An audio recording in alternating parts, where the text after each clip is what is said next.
Assalamualaikum warahmatullahi wabarakatuh. Halo semuanya, kami di sini dari kelompok 3 yang beranggotakan pertama saya sendiri, Anggi Indah Doanita Lubis dengan nomor BP 1810531040 dan teman saya Khairani Ulfah dengan nomor BP 1810532023 dan Delani Elisa dengan nomor BP 1810531027. Kemudian kami berterima kasih kepada dosen pengampu Sistem Perencanaan Manajemen kelas A2 yaitu Bu Sri Dewi Edmawati. Kemudian kami di sini akan menjelaskan pusat pertanggungjawaban, pusat pendapatan dan biaya. Pertama saya akan menjelaskan pusat pertanggungjawaban. Pusat pertanggungjawaban adalah sebuah organisasi yang diketuai oleh seorang manajer yang bertanggung jawab terhadap aktivitas yang dilakukan perusahaan. Hakikatnya, kumpulan dari pusat-pusat tanggung jawab yang masing-masing diwakili oleh satu bagan dalam bagian organisasi perusahaan yang kemudian pusat-pusat pertanggungjawaban tersebut membentuk suatu hierarki. Dari sudut pandang manajemen, senior, dan dewan direksi, seluruh bagian perusahaan adalah pusat pertanggungjawaban. Meskipun istilah tersebut biasanya digunakan untuk menunjukkan pada unit-unit di dalam perusahaan. A. Sifat pusat tanggung jawab. Pusat tanggung jawab muncul untuk mewujudkan cita-cita secara keseluruhan. Perusahaan memiliki cita-cita dan penentu dari semua strategi yang mencapai cita-cita tersebut adalah manajemen senior. Adapun fungsi dari pusat tanggung jawab perusahaan adalah untuk mengimplementasikan strategi pencapaian cita-cita perusahaan. Tujuan dari berbagai pusat bertanggung jawab perusahaan adalah untuk membantu perusahaan melaksanakan strategi yang telah diputuskan oleh top manajemen di perusahaan. Karena setiap organisasi adalah kumpulan dari pusat tanggung jawabannya, jika tanggung jawab masing-masing pusat dapat mencapai tujuannya, tujuan organisasi akan tercapai. B. Hubungan antara input dan output. Manajemen memiliki tanggung jawab untuk memastikan optimalisasi hubungan antara input dan output. Pada beberapa pusat tanggung jawab, hubungan ini bersifat langsung dan timbal balik. Salah satu contohnya pada departemen produksi yang menjadikan input bahan baku sebagai bagian fisik barang jadi, pengendalian terfokus pada penggunaan input minuman yang dibutuhkan memproduksi output yang dibutuhkan berdasarkan standar dan spesifikasi yang benar, ketetapan waktu serta kesesuaian dengan jumlah pesanan. C. Mengukur input dan output. Sebagian besar input yang digunakan oleh pusat tanggung jawab dinyatakan dalam ukuran fisik seperti kWh listrik, rem, kertas, dan jam kerja. Pada sistem pengendalian manajemen, satuan kuantitas ini selanjutnya dirubah dalam satuan moneter yaitu uang. Nilai uang pada input tertentu terkadang dihitung dengan mengkali harga per unit dengan kuantitas fisik atau tarif per jam kali jumlah jam kerja. Dengan cara perhitungan moneter tersebut, biasanya input dari pusat tanggung jawab kemudian dapat dinyatakan. Biaya merupakan ukuran moneter dari penggunaan sejumlah sumber daya oleh suatu pusat tanggung jawab. Sedangkan sumber daya yang digunakan oleh pusat tanggung jawab adalah input. Penghitungan nilai input jauh lebih mudah untuk dilakukan dibanding dengan penghitungan output, sehingga banyak organisasi tidak melakukan pengukuran output dari masing-masing pusat tanggung jawab. D. Efisiensi dan efektivitas. Untuk menjelaskan makna dari efisiensi dan efektivitas, konsep input dan output, dan biaya bisa digunakan karena dapat menentukan dua penilaian kriteria kinerja pusat tanggung jawab.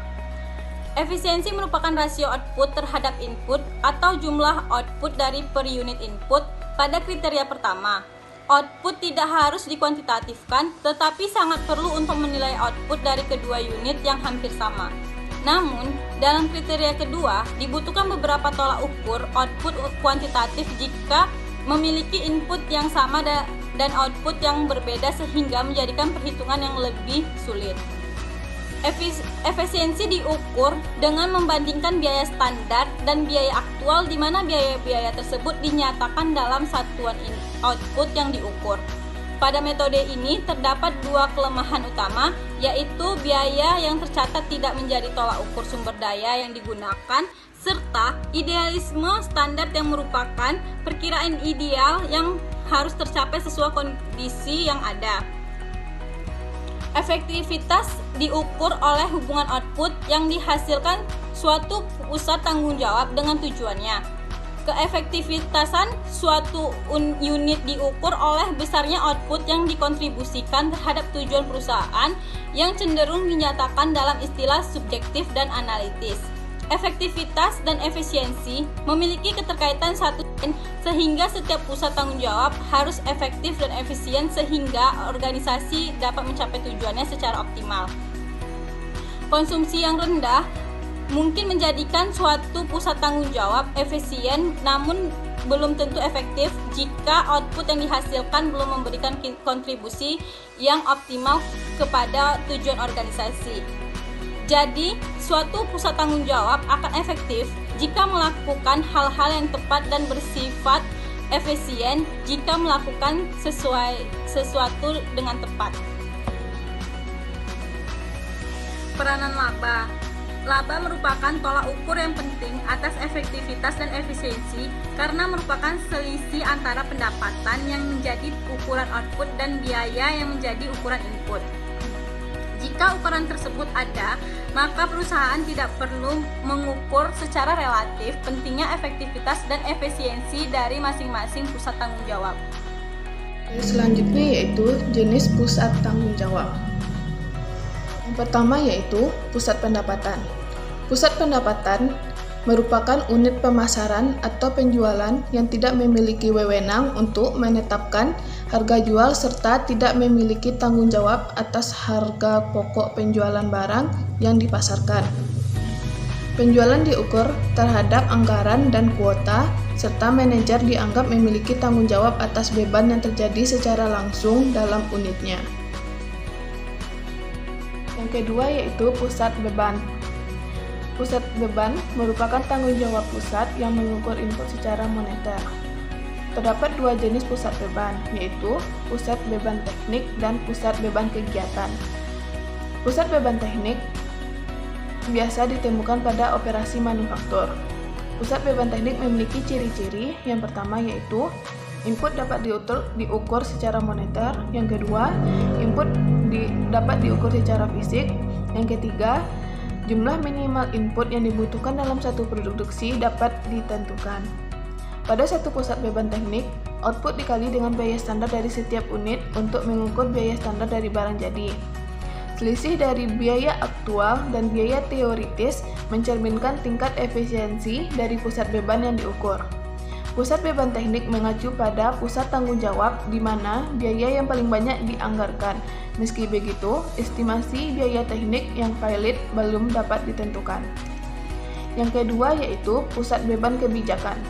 Pusat beban ini meliputi unit administratif atau bagian akuntansi, hubungan industrial dan hukum, operasi litbang, serta semua aktivitas pemasaran. Output dari pusat biaya ini tidak bisa diukur secara moneter. Istilah kebijakan mencerminkan keputusan pihak manajemen berkaitan dengan kebijakan-kebijakan tertentu. Di suatu pusat kebijakan, selisih antara anggaran dan biaya yang sesungguhnya bukanlah ukuran efisiensi, melainkan selisih antara input yang dianggarkan. Yang sesungguhnya bukanlah ukuran efisiensi, melainkan selisih antara input yang dianggarkan dan input yang sesungguhnya, serta tidak mencakup nilai output.